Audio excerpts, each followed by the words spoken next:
Hello friends, welcome back our YouTube channel. இன்றைக்கி யூடியூப் சேனலில் என்ன டாபிக்னு பார்த்திங்கன்னா, காகத்திற்கு சாதம் வைப்பதனால் குழந்தை பாக்கியம் கிடைக்கும். இந்த வழிபாடு முறை எப்படிங்கிறத இந்த வீடியோவில் நான் உங்கள் கூட ஷேர் பண்ணியிருக்கிறேன். வாங்க வீடியோக்குள்ளே போகலாம். நம்ம வீட்டில் 25 கிலோ பை அரிசி வாங்குவோம் பார்த்திங்களா, அந்த அரிசி பையில் ஒரு நாளி அரிசியை நம்ம எடுத்து பூஜை ரூமில் வச்சு நம்ம குலதெய்வத்துக்கிடம் மனசார வேண்டிட்டு 11 ரூபா மஞ்சள் துணியில் முடிஞ்சு வச்சுக்கோங்க. முடிஞ்சு வச்சுட்டு பின்னு முன்னோர்கள்ட்டையும் நீங்கள் மனசார வேண்டிட்டு இந்த அரிசியை ஒரு பாத்திரத்தில் போட்டு நீங்கள் மூடி வச்சுங்க, ஒரு ஸ்பூன் போட்டு.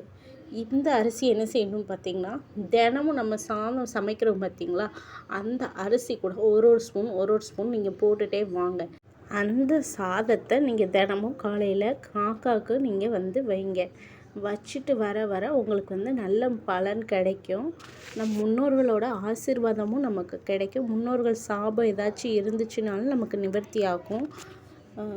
நீங்கள் காகத்துக்கு வச்ச பிறகு தான் அந்த சாதத்தை நம்ம சாப்பிடணும். காலையில் தான் இல்லை, மத்தியானம் சமையல் வைக்கிறவங்களா இருந்தால் கூட இந்த முறை நீங்கள் ஃபாலோ பண்ணலாம். இந்த அரிசி முடிகிறதுக்குள்ளே உங்களுக்கு நிச்சயமாக குழந்தை பாக்கியம் கிடைக்கும். எனக்கு இது நான் செயல்படுத்தி எனக்கு நடந்திருக்கு. நான் அதனால் உங்கள் கூட ஷேர் பண்ணுறேன். Thank you friends.